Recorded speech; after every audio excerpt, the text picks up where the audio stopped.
To be with you once again. Now, South Africa's competition watchdog, that's the Competition Commission, launched an investigation into 3 pharmaceutical companies suspected of overcharging for cancer medication.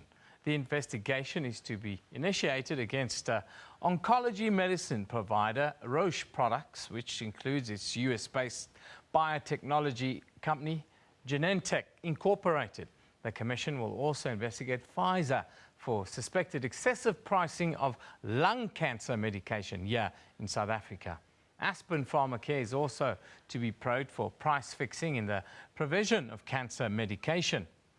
Now, to talk to us about this type of collusion, access and the cost of cancer medication and other medicines, we are joined by Professor Michael Herbst from the Cancer Association of South Africa. Prof, very good morning to you and thank you for being with us. Morning. It's lovely to be here again.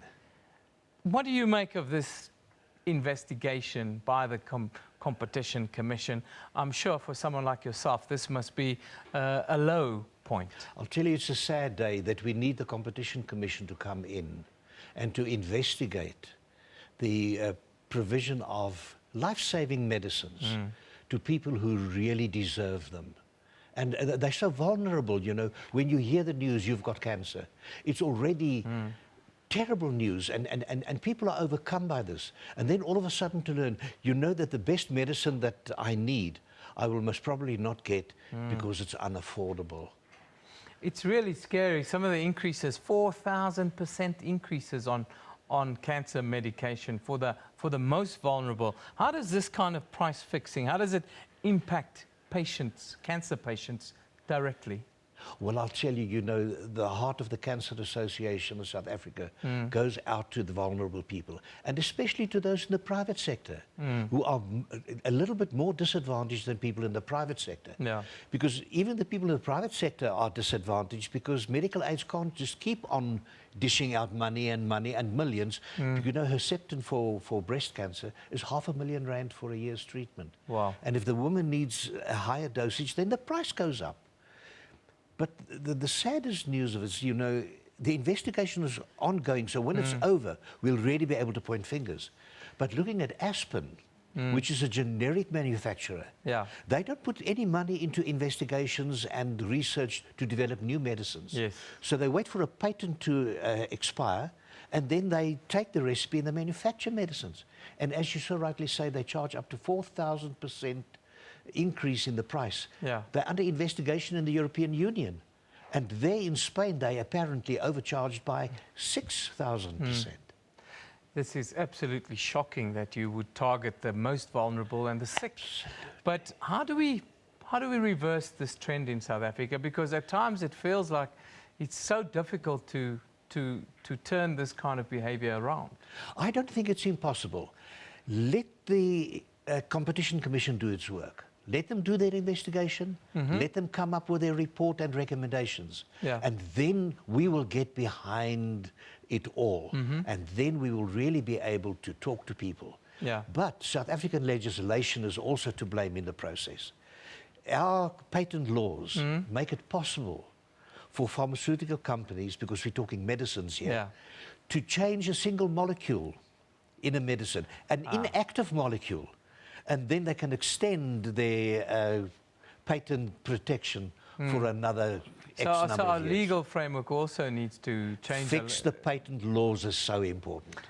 We're running a poll, and we've extended it a little bit because it's not just cancer medication that's becoming crazily expensive. I'm sure you see this kind of thing firsthand. So we asked the question to our viewers, should the cost of all medicine, should it be more regulated in South Africa? And I want to ask you, if it is, what should that regulatory framework look like?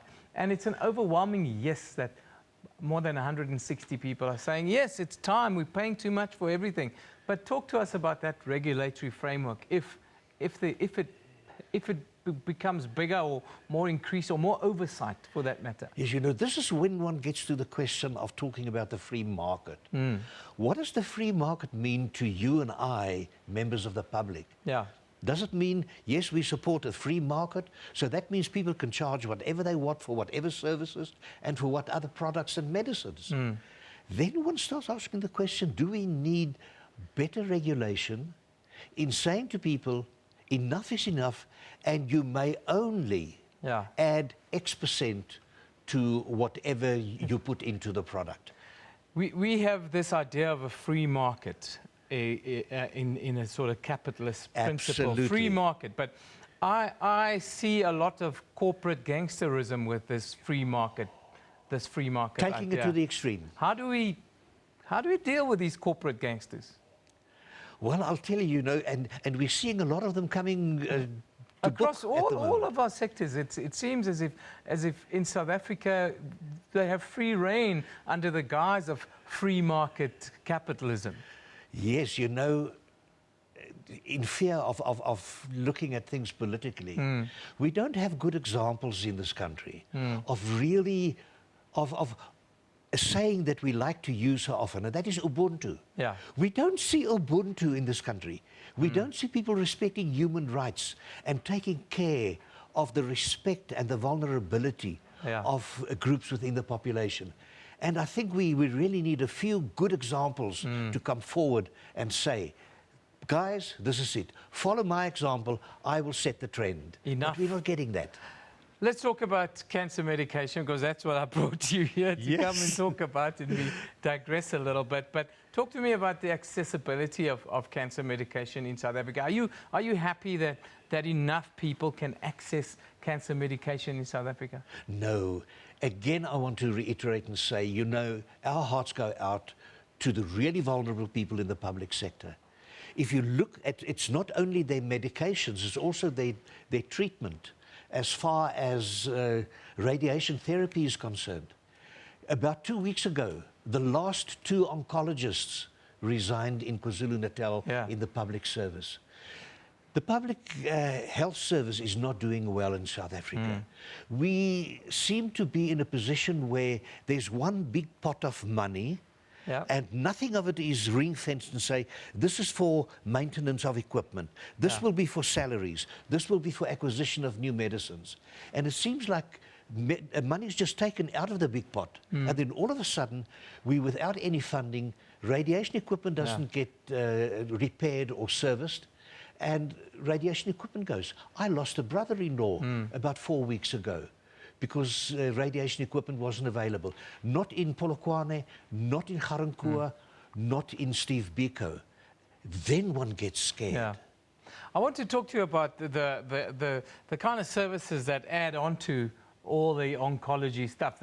I've got somebody who tweeted me and told me now this morning that, yes, it's one thing to look at the big companies, but you also have to look at the radiology departments that are charging you 50 times for a cancer scan, for instance, and this kind of thing.